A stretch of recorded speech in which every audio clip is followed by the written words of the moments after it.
नमस्कार दोस्तों, बहुत बहुत स्वागत है आपका पीसीएस सारथी में। आप हैं मेरे साथ। मेरा नाम है सुमित। दोस्तों, एक इम्पॉर्टेंट आर्टिकल डिस्कस करते हैं इंडियन एक्सप्रेस का, जो बात करता है कि कैसे इंडिया एक विश्व गुरु बन सकता है। और अगर इंडिया को विश्व गुरु यानी कि एक ग्लोबल पावर बनना है, ग्लोबल लीडर बनना है आगे चलकर, तो कौन से स्टेप्स इंडिया को उठाने चाहिए और किन चीज़ों पर ध्यान देना चाहिए।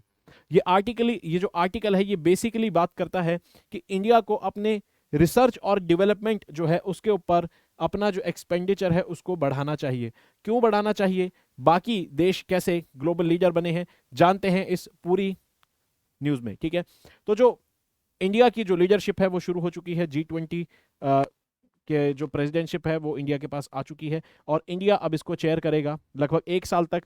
इंडिया अब G20 के अंदर एक लीडर की भूमिका निभाएगा और जो ग्लोबल एजेंडा है उसको सेट करेगा।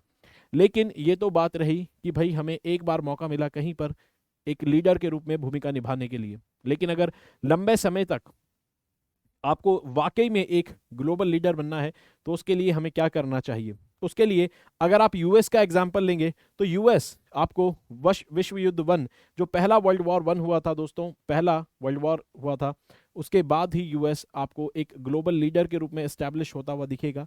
और उसका कारण सिर्फ उसकी जो मिलिट्री पावर है, सिर्फ वो ही उसका कारण नहीं है, साथ ही में जो उसकी एक इकोनॉमी है, जो बहुत बड़ी उसकी अर्थव्यवस्था है, वो भी उसका एक इम्पॉर्टेंट कारण है। और साथ ही में जो टेक्नोलॉजिकल सुपीरियोरिटी है यूएस की जो टेक्नोलॉजिकल सुपीरियोरिटी है, यानी कि टेक्निकल एडवांसमेंट जो यूएस में है, वो भी एक बहुत बड़ा कारण है यूएस का एक ग्लोबल लीडर होने के लिए। और इसके अलावा टेक्नोलॉजिकल सुपीरियोरिटी आखिर आती कहाँ से है, कोई भी देश टेक्नोलॉजिकली एडवांस कैसे बनता है दोस्तों। कोई भी देश जब अपनी R&D के ऊपर, यानी कि अपने देश में होने वाले रिसर्च और डेवलपमेंट पर पैसा खर्च करता है, उसको बढ़ावा देता है, तो उस देश के अंदर इनोवेशंस होते हैं।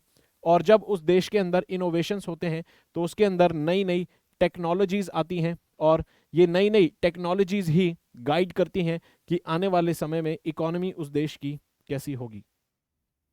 जैसे फॉर एग्जांपल दोस्तों, आज के समय में अगर आप देखेंगे, अगर इंटरनेट की खोज नहीं हुई होती, अगर कंप्यूटर्स की खोज नहीं हुई होती, तो जो ऑनलाइन ये जो अर्थव्यवस्था चलती है, इकोनॉमी चलती है, ये शायद आज के समय पर नहीं होती।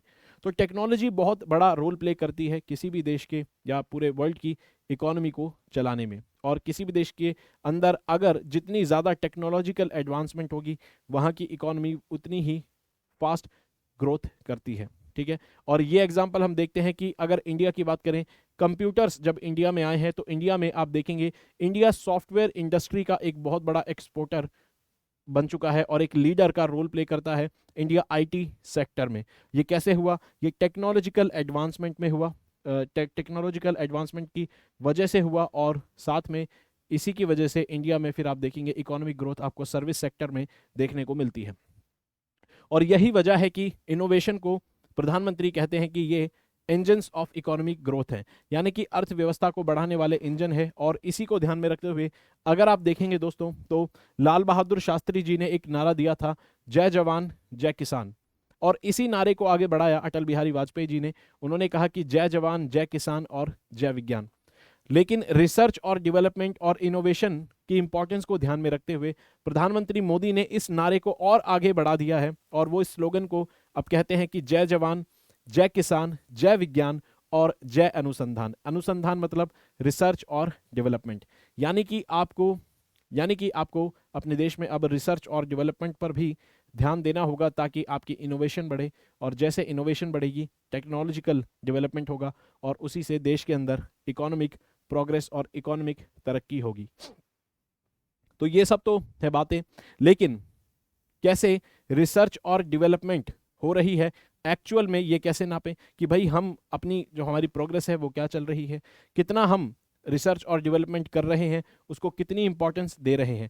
तो इसका दोस्तों एक पैरामीटर होता है, वो ये जिसको हम कहते हैं gross domestic expenditure on research and development, यानी कि हम अपनी जीडीपी का कितना प्रतिशत रिसर्च और डेवलपमेंट के ऊपर खर्च कर रहे हैं, उसको कहते हैं GERD, यानी कि gross domestic expenditure on research and development.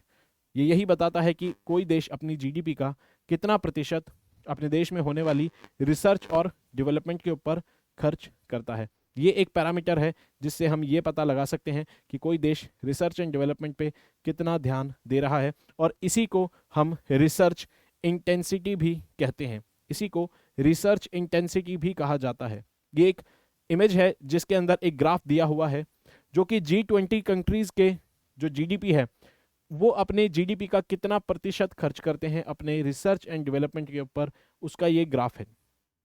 तो यहां पर आप देख सकते हैं दोस्तों, साउथ कोरिया अपनी जीडीपी का 4% के या उससे भी ज्यादा खर्च करता है रिसर्च और डेवलपमेंट के ऊपर।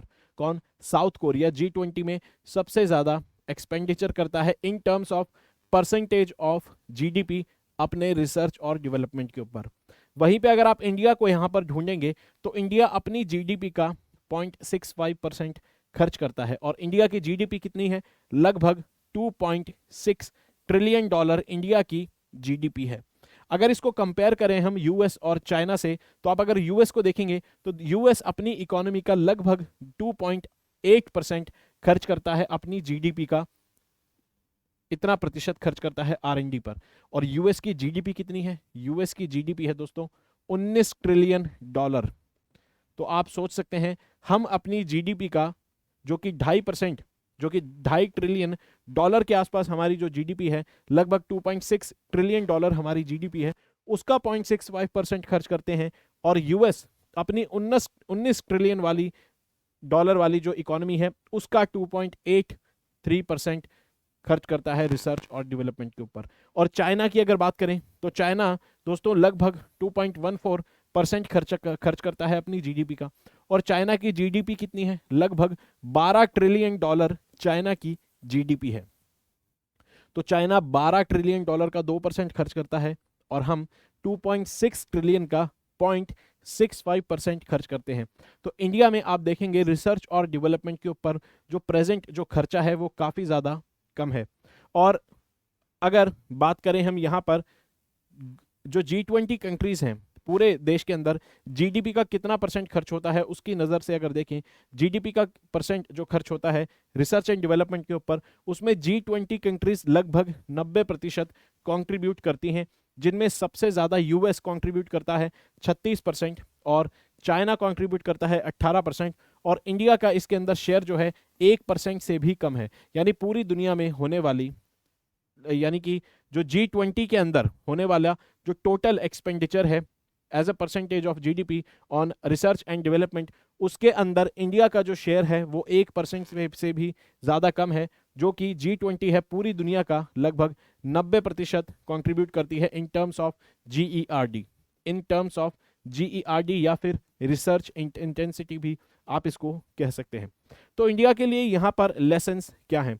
इंडिया क्या लेसन ड्रॉ कर सकता है? तो इंडिया, जैसे अगर हम यूएस का एग्जाम्पल देखें और बाकी देशों का, चाइना ने भी इनोवेशन पे काफ़ी ज़्यादा खर्च किया है, और अभी भी चाइना काफ़ी ज़्यादा इनोवेशन में हमसे भी बहुत ज़्यादा खर्च करता है। तो इंडिया के पास ये लेसन है, विश्व गुरु अगर बनना है तो रिसर्च और डेवलपमेंट के ऊपर आपको अच्छा खासा खर्च करना पड़ेगा और ध्यान इसके ऊपर देना पड़ेगा।